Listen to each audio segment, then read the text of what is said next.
a este World Café, a nuestras especiales invitadas.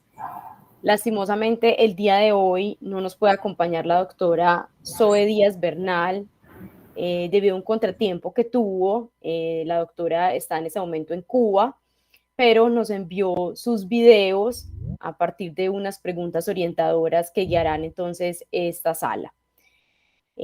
Para empezar entonces, me gustaría, un momento, les dejo de...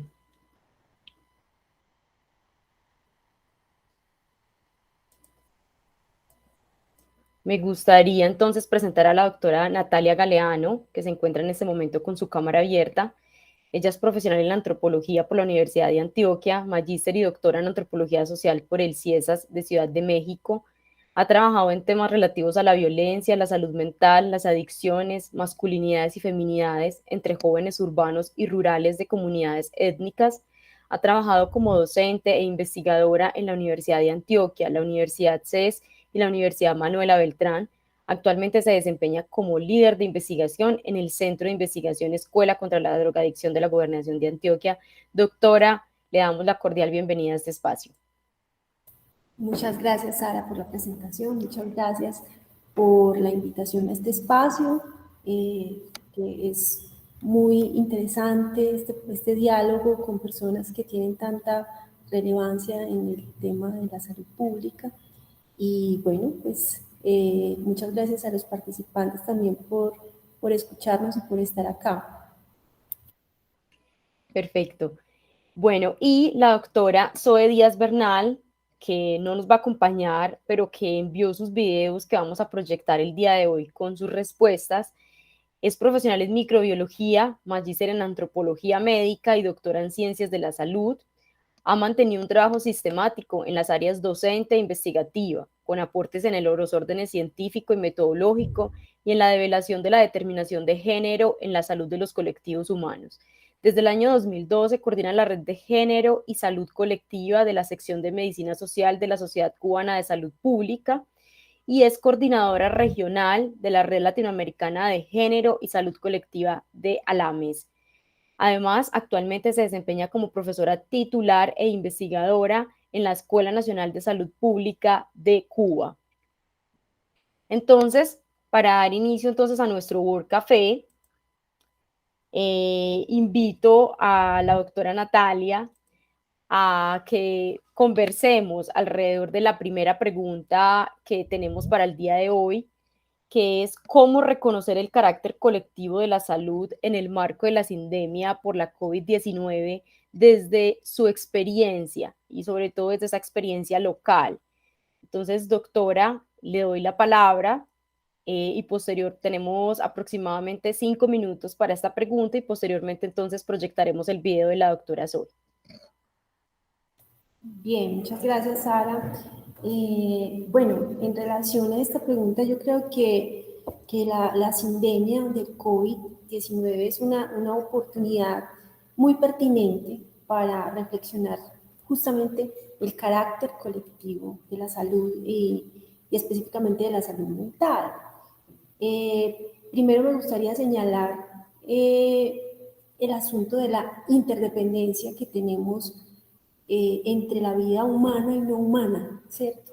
Como la vida silvestre en este caso, cómo afecta directamente que las condiciones de vida de la vida no humana, pues si tienen algún desequilibrio, van a revertir en su salud y posteriormente va a revertir en la salud humana, ¿cierto? Entonces, pues si esta relación se da entre la vida, el mundo natural y el mundo humano, pues esa misma relación se da entre los mismos seres humanos. Hay una interdependencia y necesitamos garantizar unas condiciones de vida saludables para todos, ¿no? Entonces, ese es un primer punto que yo creo que es muy fundamental para pensar el carácter colectivo de la salud en términos generales, pero en términos ya más específicos de la salud mental, yo creo que pues en el ámbito, por lo menos de las adicciones, lo hemos reflexionado profundamente en relación con distintos temas. Primero, pues el tema del encierro que fue nuestra respuesta frente a la pandemia, y cómo el confinamiento develó esa necesidad, por un lado, de vínculo y de estar participando en distintos escenarios, pues, de la vida cotidiana, que nosotros lo teníamos ya pues como por dado, por sentado, que uno sale al colegio, a la universidad, al trabajo, y está participando de distintos escenarios con distintas formas de autoridad. Y resulta que en este confinamiento lo que sucedió fue completamente lo contrario. La casa se convirtió prácticamente en una institución total y estábamos todo el tiempo en el mismo orden de autoridad, con las mismas personas, o si estábamos solos, pero la familia pues se convirtió en todo, en un momento dado, y esto precipitó una serie de situaciones como pues que se revirtieron en la salud mental muy claramente. Pues la ansiedad, la depresión, el nerviosismo, los conflictos intrafamiliares y cómo se tramitaron esos conflictos también nos da pie para hablar justamente de cómo se echa mano del consumo de sustancias psicoactivas en muchos casos para lidiar con esa ansiedad que generó el confinamiento, y no solamente el confinamiento, sino la enfermedad en sí, el tema de pensar que se podría uno infectar y demás, todas estas ansiedades que se generaron, pues hicieron más compleja la interacción entre las personas que estaban en el proceso de confinamiento. También se evidenciaron las inequidades de género, ¿no? Porque tenemos que muchas veces las madres solteras que estaban al frente de la economía familiar, pues se les duplicaba y se les triplicaba la jornada, ¿no?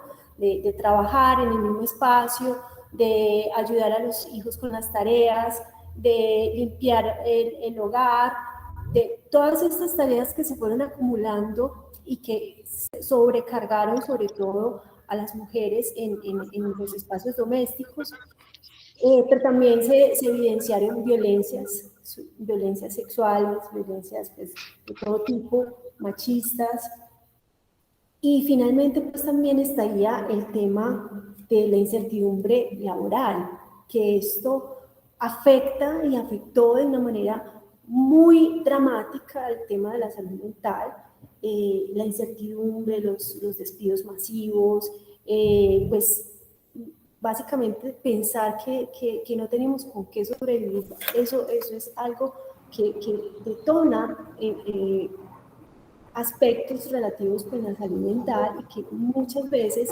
no se gestionó de la manera pues, más adecuada. Pues en el caso también de las economías ilegales, el hecho de que la economía la economía legal fuera teniendo esta debilidad, pues como consecuencia también genera el fortalecimiento de economías ilegales. Las personas que terminan sin empleo, entonces termina fortaleciéndose la economía ilegal, y que además esta economía legal, particularmente en Colombia y en Antioquia, está muy relacionada con el tema de las sustancias psicoactivas ilegales. Entonces yo creo que pues esta es una oportunidad sin precedentes para pensar que la enfermedad o que el consumo de sustancias psicoactivas de manera problemática no es una enfermedad del cerebro, sino que es un tema que está vinculado con la sociedad, que está vinculado con el orden colectivo y que está vinculado en cómo enfrentamos las problemáticas que tenemos día a día, en este caso pandemia, pero en todas los retos que tenemos como sociedad, la forma en la que enfrentamos de manera colectiva cualquier situación revierte directamente en la salud mental, y por tanto, pues nuestro reto es que exista un bienestar integral para todas las personas que nos puede contribuir justamente a fortalecer nuestra salud como colectivo.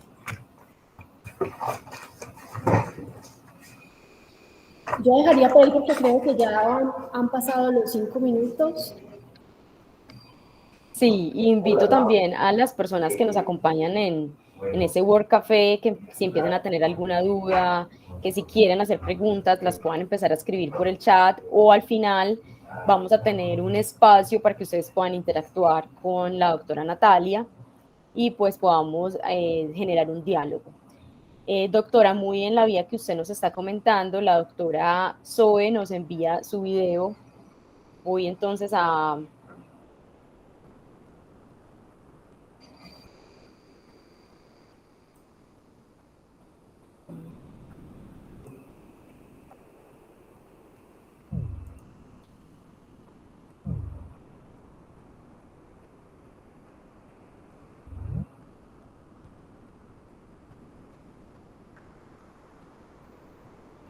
Voy entonces a compartirles pantalla. Qué pena, tengo aquí un problema técnico.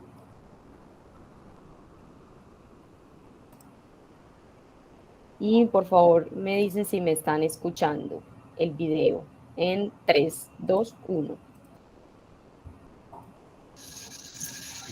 Bueno, a la primera pregunta que me hicieran respecto a cómo reconocer el carácter colectivo de la salud en el marco de la salud,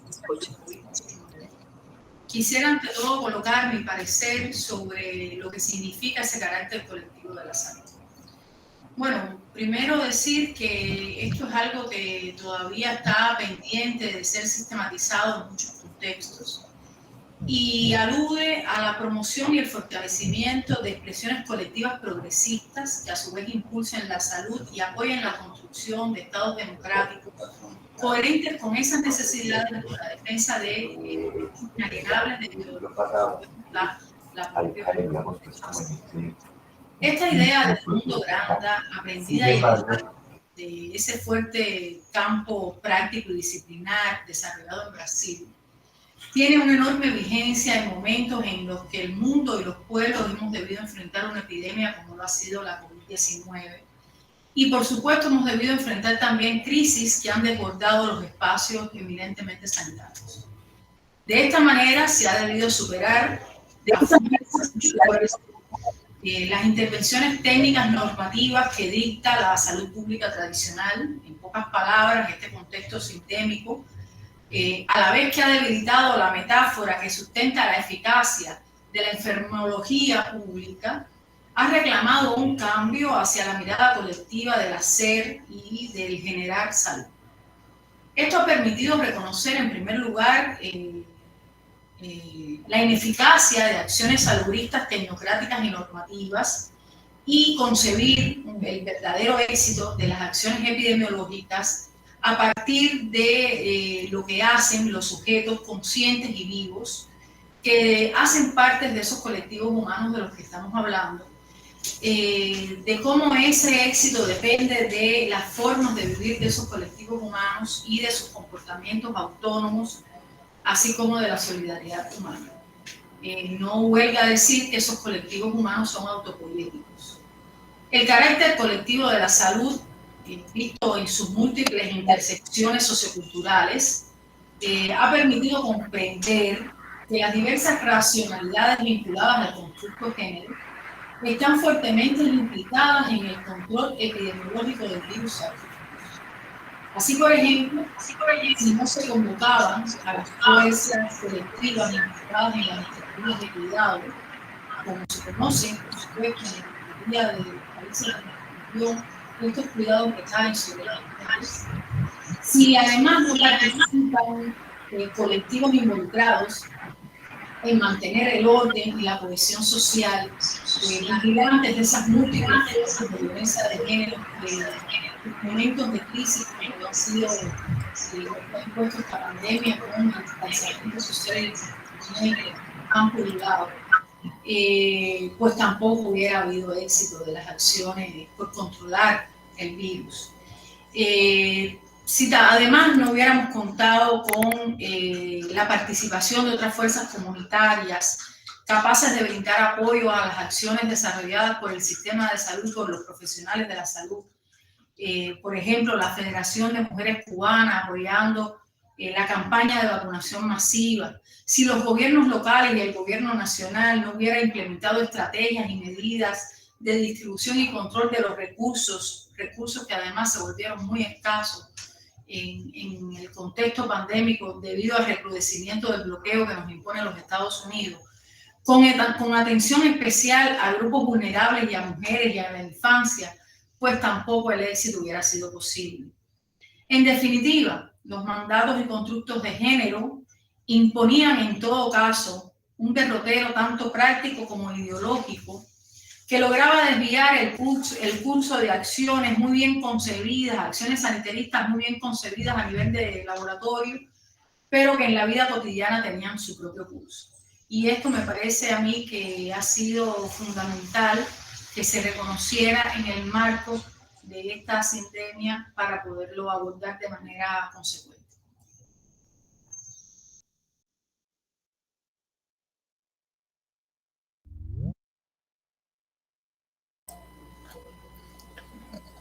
Doctora Natalia, ¿está por aquí? Sí. Bueno, vemos entonces también el contraste de lo que nos habla la doctora Zoe frente a la acción colectiva en salud vivida en Cuba desde sus particularidades sociales, económicas y desde un sistema de salud totalmente diferente al que tenemos nosotros, desde una perspectiva también de género, y usted nos habla también desde la perspectiva de la salud mental. Entonces tenemos ahí, para hablar ahora más tarde, preguntas muy interesantes que hacernos con relación a esta acción colectiva de la salud. Tenemos entonces una segunda pregunta y es, ¿cuál ha sido la respuesta, en este caso capacidad de agencia, formas de organización, repertorios de acción, de colectivos sociales, o digamos, formas no institucionales para dar respuesta a la sindemia de la COVID-19? Entonces, doctora Natalia, le doy la palabra. Bueno, muchas gracias, Sara. Creo que, pues, en esta pregunta, yo creo que hay un elemento fundamental y es que la COVID nos puso a todos a conversar respecto de la salud. A todos nos hizo muy conscientes de los agentes patógenos, de las formas de interacción y puso en el centro del debate cómo la salud afecta todas las esferas de la vida, ¿no? Cómo somos de vulnerables. Y pues básicamente creo que hay unas respuestas que fueron muy orgánicas de la sociedad. En principio los grupos de ayuda mutua, los microgrupos, cuando tuvimos las más serias dificultades, pues la gente se organizó en comités o en grupos barriales para ver cómo hacíamos para buscar recolectar un mercado y llevar a las personas más vulnerables, ahí resaltando lo que plantea la doctora Zoe, de esa importancia de la solidaridad, de ponerse en los zapatos del otro. Creo que fue absolutamente fundamental esa respuesta de contención, y de todas maneras nos quedábamos con muchos retos por resolver, porque había muchas personas que todavía seguían pasándola mal y que la respuesta solidaria, si bien fue masiva, importante, se quedó corta frente a esa situación, lo que nos llama la atención sobre un segundo punto que también mencionaba la doctora Zoe, y es pues ya a nivel organizacional, ¿no? ¿Cómo han sido las respuestas? Y también las instituciones del Estado, cómo han respondido, las formas económicas y políticas en las que nos organizamos, pues cómo dan respuesta frente a las dificultades. Y Pues la respuesta también social que se gestó, que es importantísimo de resaltar acá en el caso de Colombia, fue justamente la protesta social de los jóvenes que se vieron precarizados, ¿no? Que frente a una economía débil que se debilitó en la pandemia, pues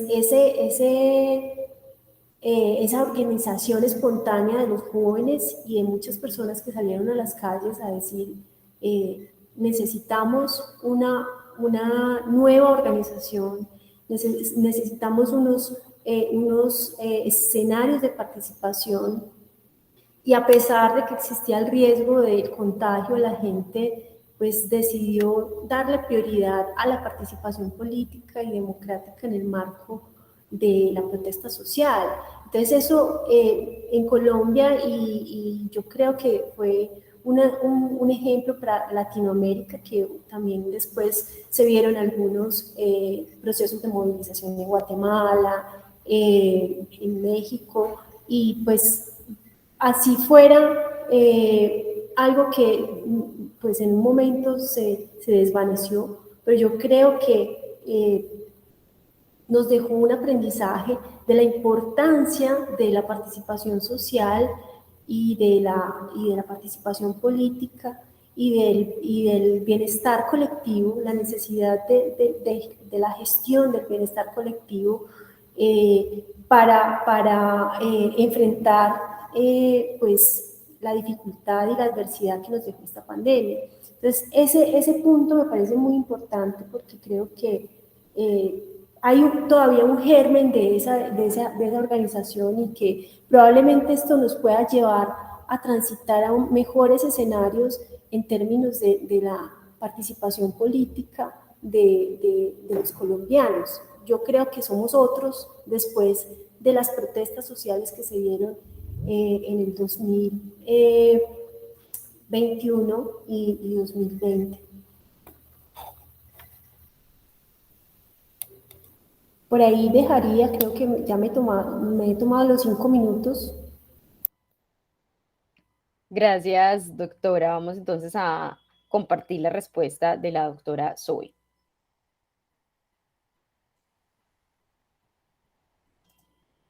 Les pido también a las personas que silencien sus micrófonos mientras compartimos el video para que entonces no tengamos interrupciones. Muchas gracias.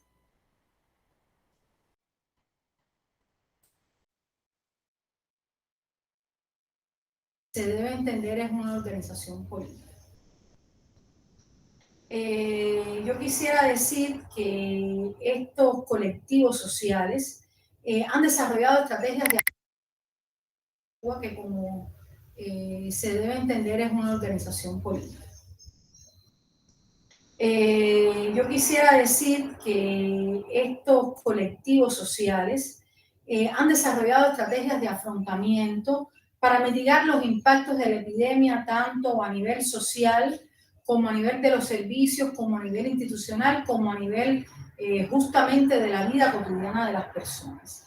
También han colaborado con el sector de la salud en las campañas desarrolladas, como por ejemplo al inicio una campaña para suministrar algunos medicamentos inmunomoduladores a personas de avanzada edad. Y después, por supuesto, en las campañas de vacunación masiva que hemos desarrollado con los candidatos vacunales cubanos, después vacunas cubanas, principalmente Soberana 02 y Abdala, tanto en población adulta como en población infantil, lo cual ha permitido una organización extraordinaria en este proceso, y que en este minuto más del 70% de la población cubana ya se encuentre vacunada. Es importante destacar el trabajo de estas organizaciones en justamente encontrar aquellos locales, aquellas ubicaciones donde que reunían las condiciones adecuadas para colocar los vacunatorios y posteriormente ser certificados por el sector de la salud, por supuesto. Y no solamente ubicar los vacunatorios o localizarlos, identificarlos, sino también organizar todo el proceso, ayudar al sector de la salud a organizar el proceso para que las personas acudieran de manera ordenada y cumpliendo con las medidas de distanciamiento social a dichos vacunadores. También quisiera destacar la labor de estas organizaciones en el apoyo a algunas estrategias impulsadas desde el sector de la salud, pero que han conllevado necesariamente un abordaje intersectorial. Una de ellas ha sido el ingreso domiciliario, el ingreso en los hogares. El sistema de salud cubano, como la mayoría de los sistemas de salud, se ha visto tensionado con la cantidad de pacientes acudiendo a los servicios de salud. Y en esta misma medida ha debido desarrollar estrategias que mitiguen la sobrecarga de los servicios de salud, sobre todo los servicios de salud intrahospitalarios. De manera tal que hemos tenido que desarrollar lo que se conoce como ingreso domiciliario y hemos tenido en un barrio, en una comunidad, varias familias, todos enfermos de COVID, ingresados dentro de su hogar. Por supuesto, el contar con un modelo de medicina familiar ha favorecido que esto se pueda hacer sin provocar, por supuesto, una afectación a las personas, una afectación a los datos epidemiológicos y al éxito de los afrontamientos epidemiológicos. Porque cuando ingresamos a una familia entera dentro de su hogar, el equipo de salud de la comunidad se debe a la atención médica de esa familia, pero esas organizaciones sociales que trabajan en esa comunidad coadyuvan a esa atención proveyendo todos los medicamentos, los servicios materiales, la comida, los alimentos, por supuesto, que necesita esa familia para sostenerse durante ese tiempo y de esa manera mitigar o disminuir el riesgo de contaminación comunitaria que se pudiera dar si esas personas deambularan por la calle, por la zona. Esto ha sido fundamental y creo que el éxito de lo que podemos exhibir hoy con relación a la sindemia COVID-19 en Cuba se debe también a este tipo de estrategias y al apoyo de las organizaciones sociales u organismos colectivos sociales como los que he mencionado.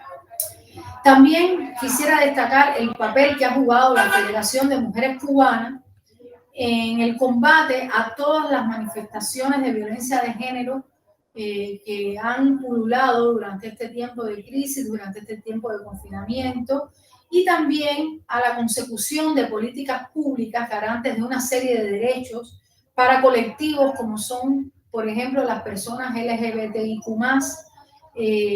lo cual, si bien no ha sido producto propiamente de las estrategias de afrontamiento para la sindemia COVID-19, sí ha tenido un gran impulso en este contexto debido a los escenarios de crisis que se fueron suscitando y que a la vez generaron escenarios de diálogo y de participación mucho más inclusivos y mucho más pertinentes. Esto era lo que quería decir con relación a esta pregunta. Y por supuesto quedaría mucho más por abundar, quizás hay cuestiones de la realidad cubana que no se dominen y que lleve un poco más de tiempo explicarlas, pero estoy segura que vamos a tener otros espacios para poderlo hacer. Muchas gracias.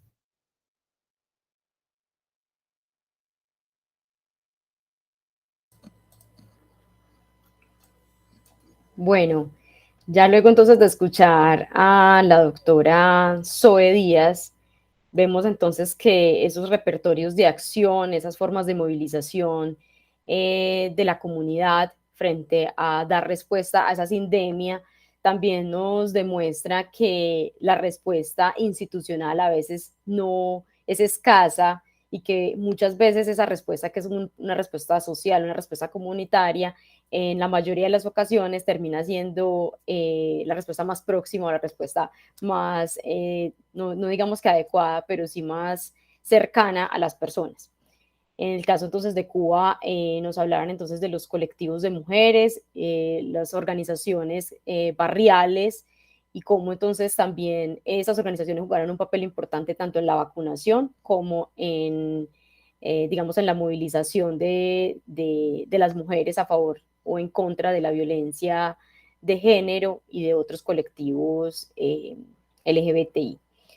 Entonces, para seguir con nuestra invitada, Natalia, presentamos entonces la pregunta número 3 y es: ¿qué desafíos tenemos desde su área de experticia y sus experiencias locales para propiciar acciones de transformación a favor de la vida y la salud pública.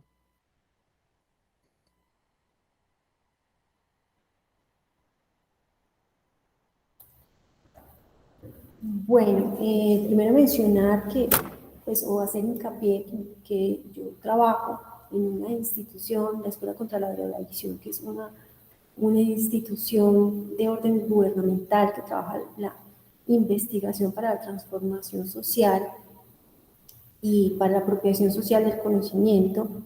Desde acá nosotros pues tenemos retos muy importantes, tanto como institucionalidad, como academia, como con los vínculos que tenemos con la comunidad. En primer lugar, yo destacaría la necesidad de eficiencia del Estado en todos los órdenes, en todas sus acciones, de eficacia de sus acciones para que generen unas verdaderas transformaciones sociales. Y para eso nosotros hemos considerado la importancia de establecer espacios de diálogo entre la academia, entre la institucionalidad del Estado y las comunidades. Buscar espacios de diálogo para poder interpretar los problemas de manera conjunta. Y eso no es en absoluto sencillo, eso suena como si fuera relativamente fácil, pero hay que entender que incluso dentro de la misma academia, todos llegamos con un marco teórico distinto para la interpretación de los problemas. Luego, la academia y el Estado también tienen marcos teóricos y marcos de acción completamente diferentes.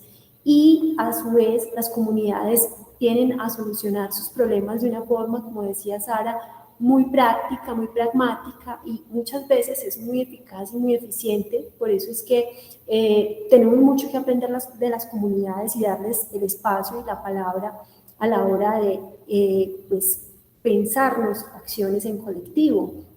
Entonces, yo creo que el conjunto de esos tres actores que menciono a grandes rasgos, pues debe de estar siempre en todas estas miradas que tengamos de transformación de la sociedad hacia un bienestar mayor en términos de la salud mental. En este caso, nosotros trabajamos específicamente el tema del consumo problemático de las sustancias psicoactivas, pero como veíamos o como intenté esbozar hace rato, pues eso no solamente tiene que ver con el tema de lo biológico y del cerebro, sino que tiene que ver con el bienestar social integral de los seres humanos. Entonces, incluso más allá de los seres humanos, el bienestar que tenemos en función de nuestra relación con el mundo no humano.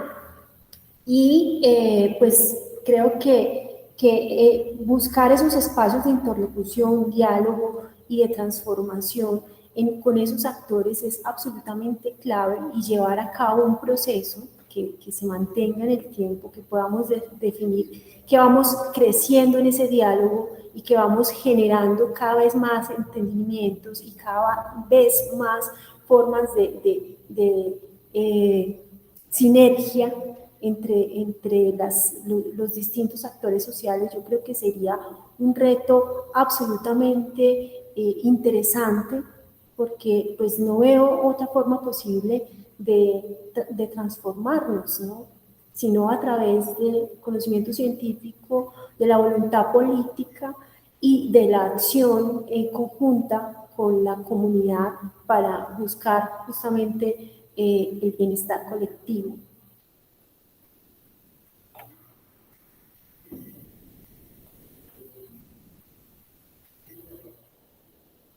Yo dejaría por ahí, no sé si hay alguna interacción o... Sí, doctora, vamos entonces a dar paso al último video, la respuesta entonces de la doctora Zoe a esta pregunta frente a cuáles son esos retos o los desafíos, y posteriormente entonces vamos a tener espacio para que el público interactúe con usted.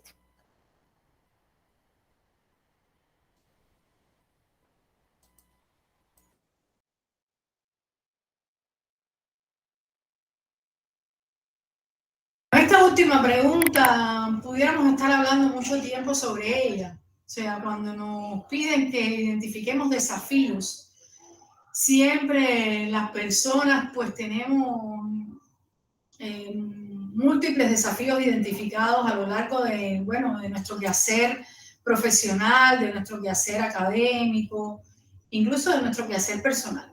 Sin embargo, a mí me gustaría sintetizar lo que yo considero los principales desafíos en cuanto a las experiencias locales para propiciar acciones de transformación a favor de la vida y la salud pública, aquel que está referido a la necesidad de profundizar y fortalecer la integración intersectorial en la atención y solución de problemas de salud y de problemas en salud. Esto es importante hacerlo en la misma medida en que se sigue haciendo por superar la enfermología pública de la que estuve hablando en mi primera respuesta, y en la misma medida en que se desee transformar el cuidado a la vida y a la salud en la misión esencial de todos los sectores sociales, no solamente del sector de la salud, que es otro tema para hablar mucho tiempo, puesto que se ha privilegiado este sector con esa responsabilidad e incluso otros sectores se sienten totalmente desconectados de esa responsabilidad.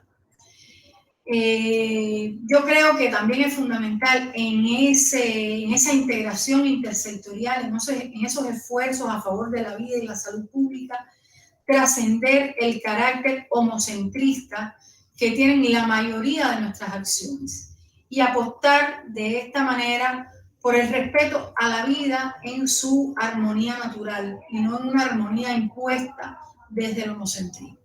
Esto era lo que quería decir como respuesta a la tercera pregunta y agradecer al comité organizador de este prestigioso evento que me haya invitado y que me haya dado la posibilidad de compartir mis ideas con ustedes. Gracias.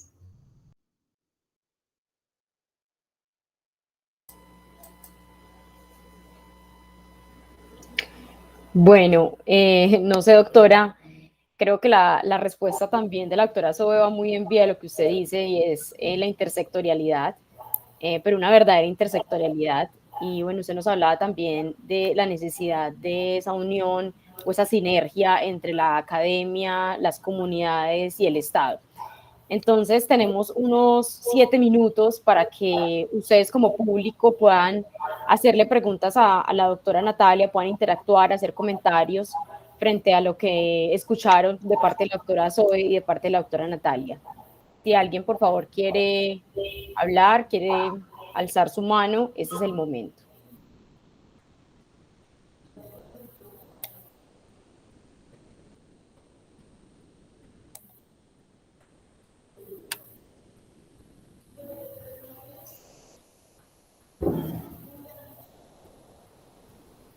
Doctora, bueno, parece que no hay preguntas, pero me gustaría entonces que, de acuerdo a la respuesta que ustedes dos, digamos, han logrado desde diferentes perspectivas, desde diferentes localidades, traer hoy acá, y es el tema de las sinergias entre diferentes sectores de la sociedad para dar respuesta entonces a la sindemia y a lo que nos espera, ¿cierto? Porque una cosa es lo que estamos viviendo ahora y otra también es lo que vamos a vivir post pandemia.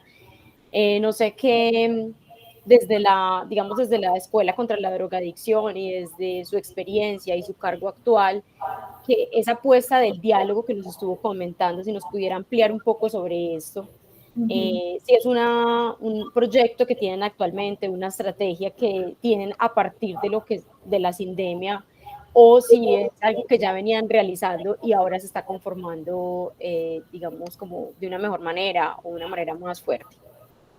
Bueno, gracias Sara por la pregunta. Yo creo que pues realmente a la hora de pensar la investigación desde el Estado, uno tiene que pensar en investigación aplicada, ¿cierto?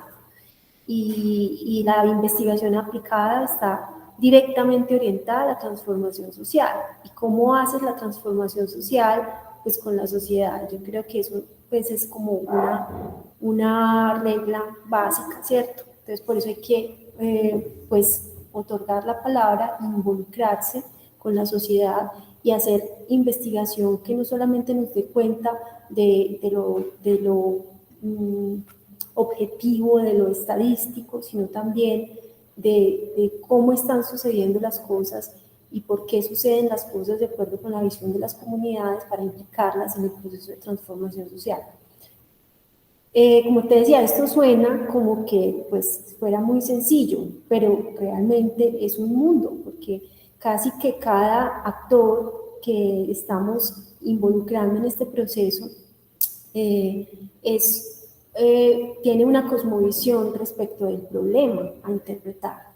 En este caso, particularmente en el tema de las adicciones, pues todo el mundo viene con una cosmovisión respecto de este tema, y entonces esto implica que hay que hacer muchos procesos de apropiación social del conocimiento para que empecemos a interpretar los problemas de una manera más o menos similar y que el diálogo se pueda llegar a dar. Pues no quiere decir que todos tengamos que pensar lo mismo, pero sí por lo menos una base pues que nos permita generar un diálogo, ¿cierto? Una base que nos permita generar una concepción de la realidad, y que a través de esa concepción podamos tirar todos hacia un mismo lado en función de la transformación. Y eso también suena pues teóricamente muy fácil, pero en el fondo es muy difícil, porque tenemos que contar con continuidad en los procesos, con transformación desde la base, con voluntad política, y pues todas estas son variables que son en muchos casos pues muy difíciles de ponderar, ¿cierto? Entonces ahí está, pues es un reto muy grande que tenemos como sociedad, de poder llevar a cabo acciones efectivas, acciones que nos emancipen como sociedad, como colectivos, y acciones que tengan impacto, no solamente pensando en esta generación y en este momento actual en el que estamos enfrentando el tema de la sindemia, sino también a futuro, ¿no? Y que las nuevas generaciones, qué planeta van a recibir, qué sociedad van a recibir. Pues entre más pasa el tiempo, debemos de tener no solamente ganancias en términos tecnológicos y tener pues cada vez más acceso a una tecnología de punta, sino también deberíamos de pensar que la ciencia debería desarrollar espacios de bienestar o condiciones de bienestar para la sociedad, más allá del bienestar tecnológico.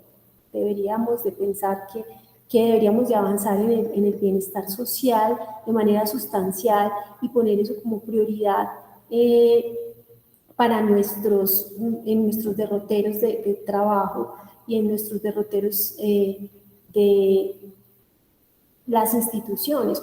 Otro punto que creo que a veces es difícil, y es que nos movemos mucho en función de los indicadores. Las instituciones se mueven mucho en función de los indicadores, entonces los científicos terminan trabajando mucho más para publicar papers en revistas internacionales, y pues se les olvida un poco que esa ciencia debe estar al servicio de la sociedad, al servicio de la gente, y eso pues tampoco es muy motivado por las mismas instituciones de ciencia y tecnología de los distintos países. Entonces no sé si estamos desenfocados, y pareciera ser que cada vez más los científicos nos convertimos en máquinas de producir artículos, en vez de ser promotores de transformaciones sociales.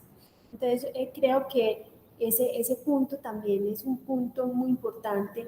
En el Estado nos movemos a través de indicadores que son principalmente indicadores cuantitativos, y pues nos olvidamos de lo cualitativo en ocasiones. Esto yo creo que es también un reto a superar, porque pues no importa tanto cuántas asesorías, sino efectivamente qué impacto tiene esa asesoría, o cómo voy a generar una cualificación de los procesos a través del ejercicio del apoyo técnico de los funcionarios del Estado.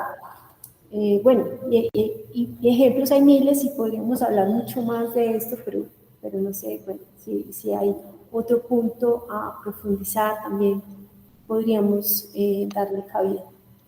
Bueno, doctora, en este momento se nos acabó el tiempo.